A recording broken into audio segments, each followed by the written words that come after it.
All right, Henry Finn here with Startup Video Marketing. I am your host for today, and I am super excited to share Apple.com B2B campaign case study. Now, I am super excited because I have been geeking out over this. Personally, I like to study big brands and see what they're doing and do my own internal case studies that I build just to make myself better at what I do. But I thought this one would be particularly useful because a lot of B2B companies are not quite sure how to use content in their marketing, and really it's your secret weapon. Now, Apple, what they did very brilliantly is they created a short film called Apple at Work, which is a narrative. It's a comedy, basically, and in the vein of The Office or Parks and Rec and stuff. So if you like those shows, you'll definitely like this short film, which I have linked in the description, so you could go ahead and watch that before you watch this breakdown video. I will be referencing the video in the breakdown, but I will not play it all the way through. So go ahead and watch that right now if you have not seen it yet. Now, if you have watched it or you just want to watch the breakdown, basically what I'm going to go through is the short film and talk about how it powers their B2B marketing campaign, because most B2B companies would not think short film to sell their business. Now, this is done in conjunction with the website that they built for this campaign.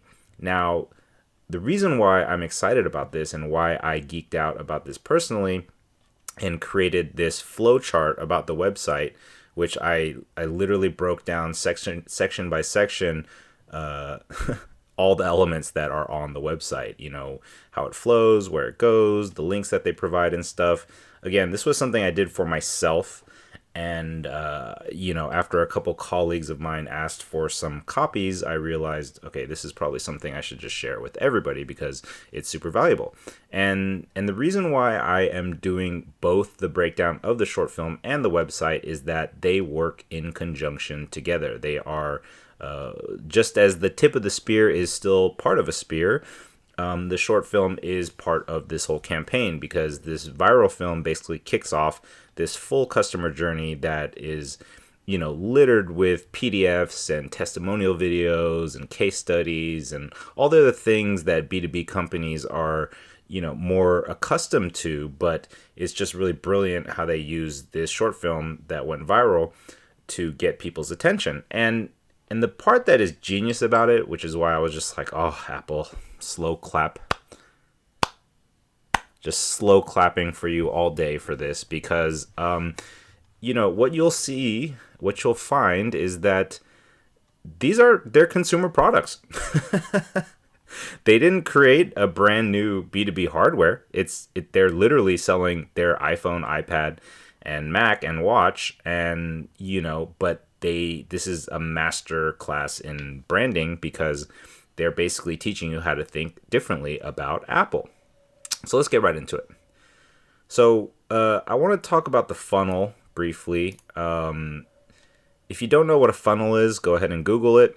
I don't have time to talk about it in this breakdown, but in the awareness phase, the viral short film Apple at Work, it works as top of funnel. It's there to get your attention. The widest audience possible. Okay, it was distributed on their website, on their YouTube, paid ads, and it went viral, which is the best. And my phone is beeping because it's telling me that it's 11 o'clock p.m.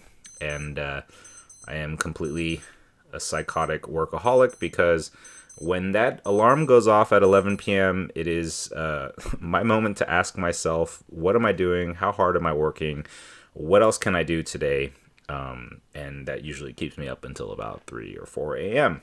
Anyways, so after watching the short film in the awareness phase, it brings you down to the interest phase, which means you are clicking on their website. Now, their website, again, like I said, is littered with content. They have testimonial videos, which are very standard in the B2B world, well-designed PDFs, even, ebooks, podcast episodes, links to their app store, links to partner websites, and a customer journey experience that basically loops you through customized landing pages. And also, you'll see that a lot of the same content that they provide in the main experience for their B2B is reskinned for different industries when you go down the rabbit hole, which I will show you in the website breakdown. Now, some people break down the consideration and intent phase into two phases, but for this funnel, it is really just one, and it's pretty simple. They just want their call to action is to call their business department, and their sales team will close. After that, obviously, with purchase, accounts are created, Apple products are shipped by the hundreds or thousands. And that is why they put a lot of work into this, because they want you to think of their products as enterprise level solutions. So I'm going to talk about the short film. Again, if you haven't watched it, go ahead and click on the link in the description. Now, first thing I want to call to attention is this quote, which if you are a fan of Apple or not even a fan of Apple, you've probably run across this somewhere. It's super iconic. It was part of one of their masterful marketing campaigns while Steve Jobs was still alive. And this is really a quote that tells the story of who Apple is for. Because everybody wants to be the crazy ones, We're all the misfits, rebels, troublemakers, round pegs in square holes, ones who see things differently, not found of rules, all sorts of things like that. But the reason why I'm bringing this up is that I'm positive this must have been in the thought process of the short film, because that is exactly what they did. Was they made a short film about the crazy ones. You have the protagonist who is a plucky underdog, just crazy enough to dare. Round pizza, round box. If you haven't watched the short film, by the way, you should really watch it, because it's freaking hilarious. It makes me giggle still all the time. Whoever produced this, slow clap for you as well. Loving it. Loving the execution. And they have all these characters that go with the film. There's a boss who you would think is the villain because she looks like Darth Vader, kind of, but she's actually the call to action. Okay, she's actually the thing that triggers this opportunity that these crazy ones are going to execute. And so she has this supporting team, basically other misfits. They're diverse and quirky themselves. But the real hero, and which is why this short film is brilliant, is that the real hero is the Apple products. They are defeating the antagonist, which is time. Okay?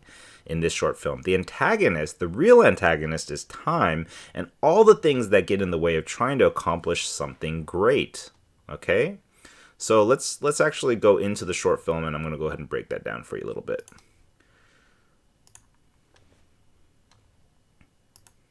So we have this opening with this girl. She's got a coffee stain. You're like, what the heck is going on? You meet her coworkers. They're all a little bit misfits, right? And you can see that right from the get-go, because everybody else in the office looks pretty standard, right? How you would expect a corporate office to be represented in a film. You have these people like boom, boom, boom, very neutral, kind of dark colors, not supposed to stand out, right? You have these clocks on the wall, time. Have you ever actually seen clocks like this in an office? No, because time is the antagonist, right? Also, it might allude to the round pizza, round box. By the way, I did not make this film. I wasn't part of the production. I wasn't part of the creative pitching, so I might be illuminating things that aren't really there. I'm not sure, but this is my detailed analysis. If you are part of the team, obviously I'd love to get your feedback. And here we go, though. So again, you see, how people are dressed. It's very like blah, like no personality. But then you get to her little office section with her coworkers. Boom, she's already different, right? The glasses, the hair, the color, the clothes, right? She's obviously a misfit because people would be mortified to come into the office with a coffee stain like that. Also, look at her car. This is a very, cute kind of quirky car. So everything matters when you're producing a commercial, okay? Every detail. And then, boom, she got rear-ended by her boss, who looks like Darth Vader, or is dressed like Darth Vader. And she basically gets this opportunity to pitch an idea because the boss screwed up. Opportunity of a lifetime. Now, this is the call to action moment that I was referring to. In films, the call to action is basically when the hero that you meet in the beginning gets presented with an opportunity or challenge that they have to accept or reject, which basically kicks off the movie. So even if they reject in the beginning, they end up doing it. So that's why like so many like bad action films are like, just one last job and then I'm out. Okay, fine, I'll do it. Or in Logan, let's say, much better film, Wolverine gets this, he's basically destitute and he gets a chance to redeem himself by protecting this child. In The Matrix, you have Neo, who is a nihilistic, disenfranchised type character, a hacker, counterculture, living in the shadows of society while keeping, horrible 9-to-5 soul-sucking job, pretending to be, one of the people, meets Morpheus and is literally offered, 2 pills, a red pill and a blue pill, and an opportunity to embrace himself. And so the reason why the call to action is very important is that before the call to action, you're meeting the character, how they are, and unfulfilled, right? And then after the call to action, the journey they take changes them. So by the end of the film, they are not the same person, and they are better because of the challenges that they overcame. Now, this is a very classic narrative structure that you find in mostly Western films. In European films or Asian films, you don't find that as much. You definitely find cases where people are not changed or the film feels like a poem or something. So in this film, you have this character who is our lead, has this moment where the boss says, "Is there anything I could do for you?" And she's like, "Yes, actually there is." And so she scored a meeting and now she's explaining to her coworkers. And again, I want to talk about the diversity of the cast, the fact that they definitely, like, you could see these people in like a TV show together, right? Like none of these other people stand out, right? Like none of these people, sorry for the bad freeze frame, but none of these people would be the leads in a show like Parks and Rec or whatnot, but you have these characters who would, because they're quirky. Okay? So again, call to action, she takes it, and then they're like, okay, when's the meeting? She's like, next Thursday, and then, oh wait, no, this Thursday, and they freak out. Okay? They freak out because, again, time is the antagonist. Now, they're literally saying in this part, like, we can't do it. It's too soon. What the heck? And she's like, no, let's do it. It's time. Round box is here. The craziest idea in the world. Okay? And, again, he's like, no, we can't do it. We don't have time. And she's like, I love how she's, like, hugging her iPad like a security blanket. Right? And they're just all freaking out, right? But she's like, no, let's do it. Because she has accepted the call to action, and now they all do. And they get to work, and boom, right away you see the first hero shot of an Apple product. And it's literally typing in prototype, okay? Because that's what they need to create. Now, these are the kind of details that are going to escape you when you are watching the film. But a great filmmaker makes sure that these details are put in the film so that it adds up to the experience that they want. Anytime you watch a great piece of cinema or storytelling, there has been so much thought to every level of detail, not just the story or the lighting or the acting, but the clothes and the design and the of the set and everything. So right away you're seeing like a attention to detail that I genuinely appreciate, right? And And then boom, they're visually showing you exactly the concept: round pizza, round box. Boom. And then there's, it looks nice because they're using the iPad. And what I love about this is that they're showing you the concept to help strengthen the storytelling, but they're doing it with the app and the product, right? I'm going to go into how their product placement strategy soon. But right now I just want to focus on the character development. So boom, they're using the products, and then they're going through the journey. Also, another reason why this is a brilliant short, well written, is that it tickles you, because it does make you think, why is it that pizza boxes are square? You know what I mean? Pizzas are round, but the boxes are square. And now again, attention to detail. You have the round plate with the round pizzas to really visually connect with you that, yeah, okay, they're round. And then they got the square box next to it, right? Which isn't quite realistic, because if you're sitting down in a restaurant with these plates and they're still eating, the box doesn't appear till the end, right? But they need to visually connect it all. And then you even have the visual representation here with the round pizza in a square box on the iPad. And then we cut to a close-up of it, and she's like literally drawing a thing, wasted space. So again, using the product to show the story. So boom, they're like in this together. They have to go like talk to people, like antagonistic people. This guy's like Mr. PC. Like, if you'll notice, these are all like, PC computers that they're working on. Again, they're all dressed very drab. They're not interesting characters.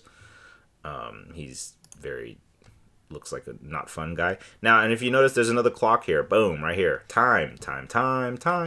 Every where you go, there's time. It's the antagonist, the enemy, right? Because they have this great idea, but they need more time to do it.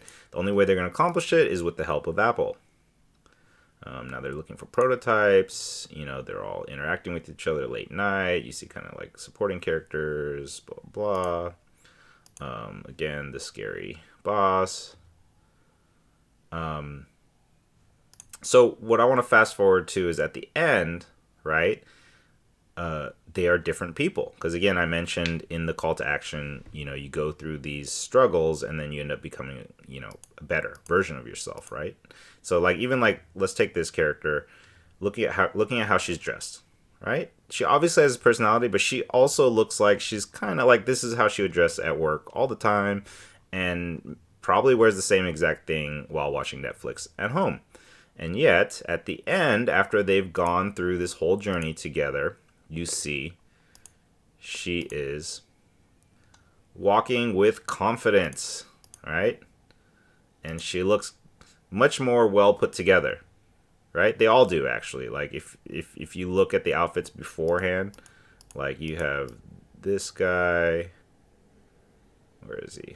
See how he's dressed also similarly a little bit frumpy, and then now all of a sudden, he's wearing a jacket and a tie, and she has a little nicer coat. He's got a coat on. So they're transformed. They're the heroes. And notice how she's now holding the iPad in a very kind of confident, casual way, whereas before she was like, holding it like a security blanket, right? Right here. She's like, I don't have time. And now she's like, I own that shit, mofo. Oh, excuse my language. Am I supposed to curse? I don't know. Anyways, so that's the character arc that you find in a 2-minute, 42 or 3-minute film. Okay? I thought that's pretty cool. So again, summarizing again, going back to this quote, the crazy ones, the misfits, the rebels, the troublemakers, the round pegs in the square holes. Isn't that so cool? They like pizza box, round, square, right? Like there's so many layers to this. And it's just, I just love it. Now, again, protagonist, boss, call to action, supporting team, the real heroes, the products, and the antagonists. So again, I just want to go over real quickly. This follows a classic movie narrative structure. You have the exposition, which is in the beginning, where you find out who they are, what the mission is. You have a rising action, which is just basically these scenes where, they're challenged. Things go good, they go bad. It's kind of like the stock market.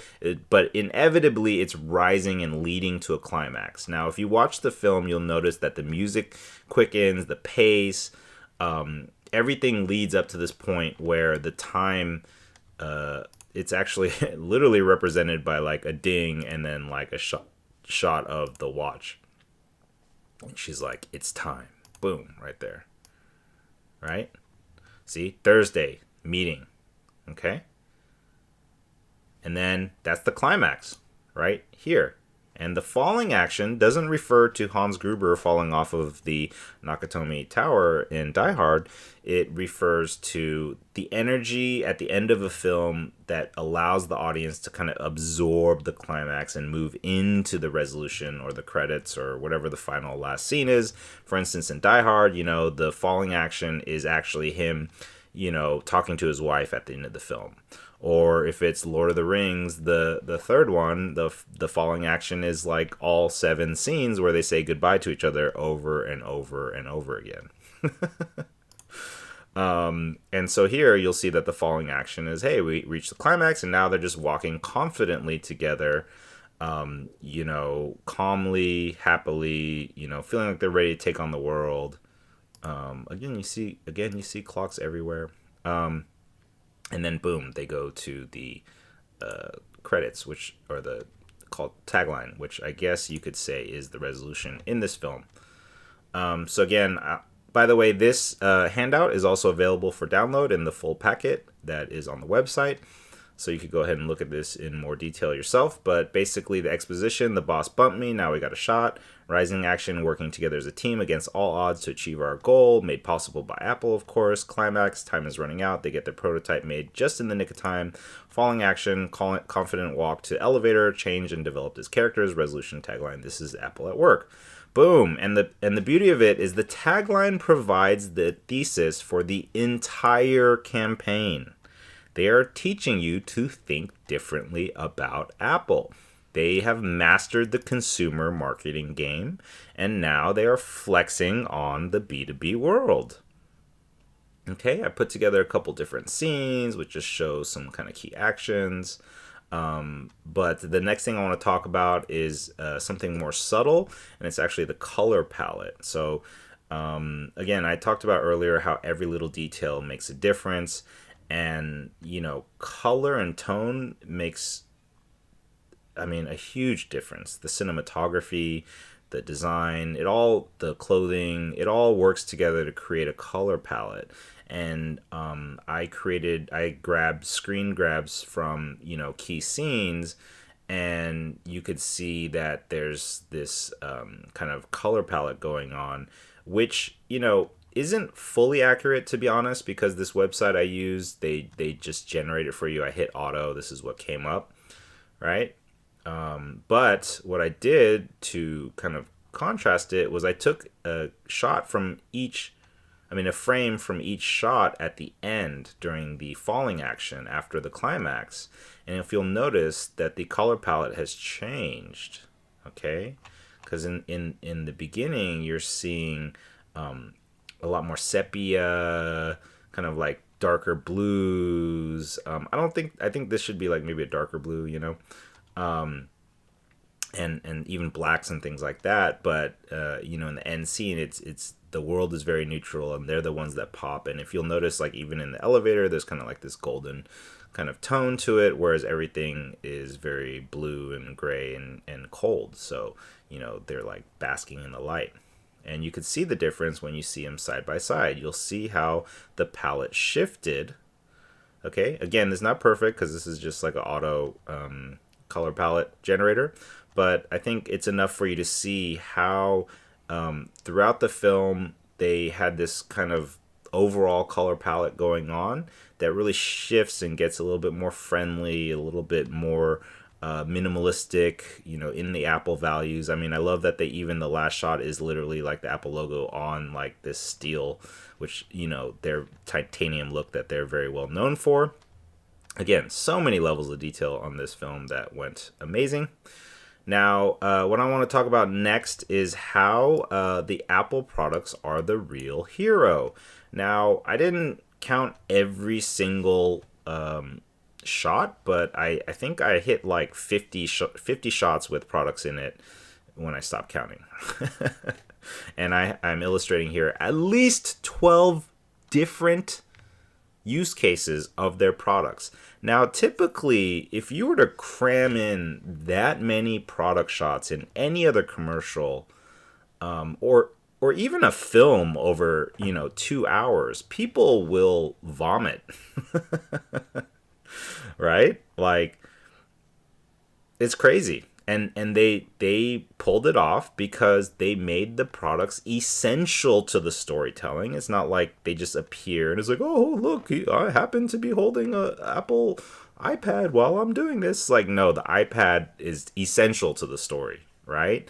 And because the writing is so good and the acting is good and storytelling, editing, all that, directing, editing, all that is so good, you're fine with it because it's part of the story. So basically, like, we have some value propositions I'm sharing with you that appear in the film.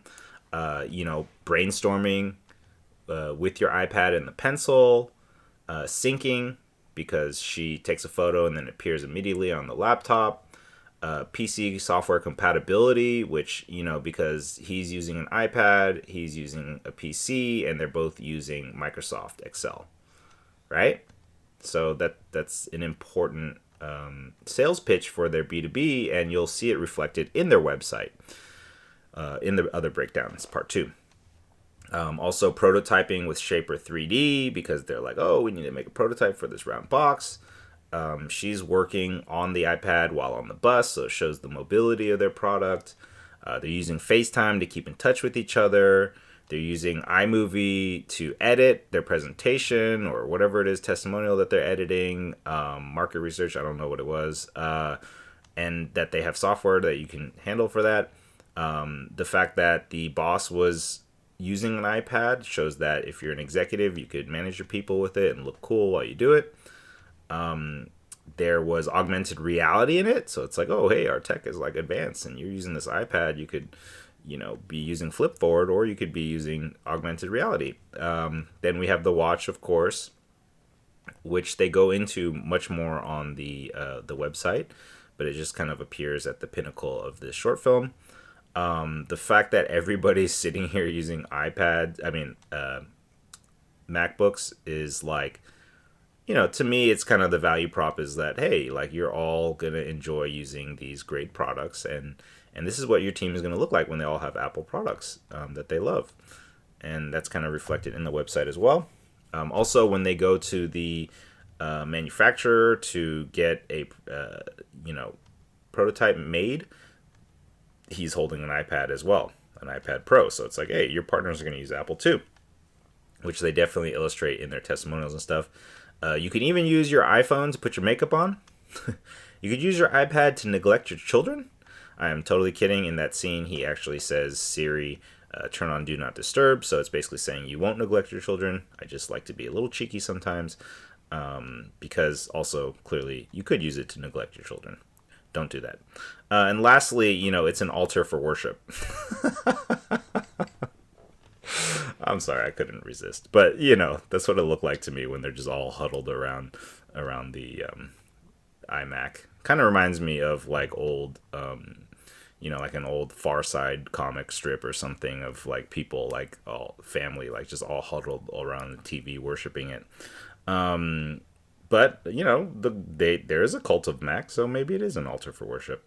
But anyways, the main point is that, Apple is teaching you how to think differently about work. Because now, after watching this film and going through their sales funnel on their website, you will not feel complete without using Apple products. Okay?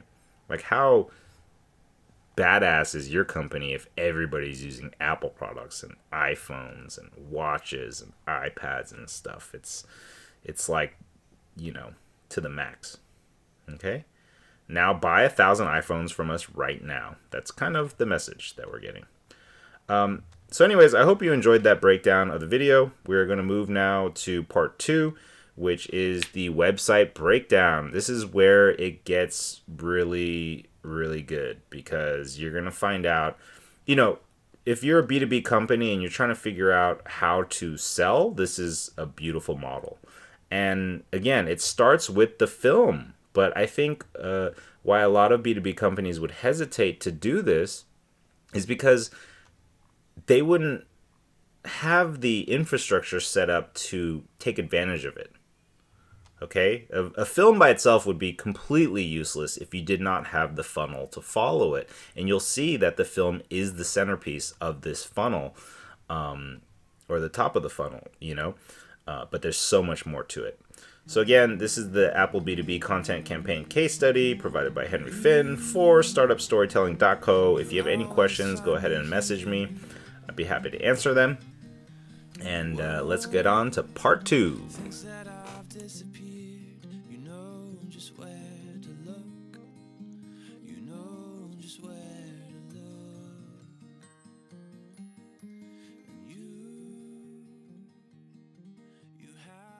Heart of gold.